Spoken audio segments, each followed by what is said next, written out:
আমার শ্বশুরবাড়িতে এই মুরগির ঠ্যাং খেতে কেউ পছন্দ করে না। জানি অনেকেই পছন্দ করে না। কিন্তু আমি আমার ননদরা খুব ভালোবাসি। এই শাশুড়ি মা বাজার থেকে মুরগির ঠ্যাংগুলো এনে দিয়েছে। আমি কেটে ধুয়ে পরিষ্কার করে নিয়েছি। এবার কড়াইতে সরষের তেল দিয়ে গোটা গরম মসলা ফোড়ন দিয়ে দেবো। এবার কুচানো পেঁয়াজ দিয়ে লাল লাল করে ভাজবো। তারপর এর উপরে আদা, রসুন, কাঁচা লঙ্কা, পেঁয়াজ, টমেটো একসঙ্গে বেটে নিয়েছিলাম সেটা দিয়ে দেবো। তারপর এর মধ্যে স্বাদ মতো লবণ, জিরে গুঁড়ো, ধনে গুঁড়ো, হলুদ গুঁড়ো, লঙ্কা গুঁড়ো, অল্প একটু চিনি দিয়ে মশলাটা সুন্দর করে কষিয়ে নেবো। মশলা থেকে তেল ছেড়ে দিলে কেটে ধুয়ে রাখা মুরগির ঠ্যাংগুলো দিয়ে দেবো। এই ঠ্যাংকে অনেকে ক্যারাটেও বলে। আমাদের এখানে মুরগির দোকানে এগুলোকে ক্যারাটেই বলে।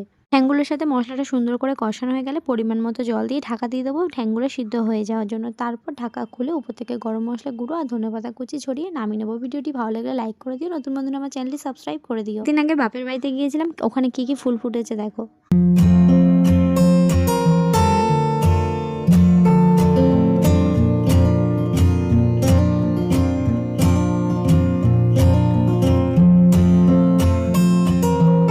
সবাই ভালো থেকো, ততক্ষণের জন্য টাটা।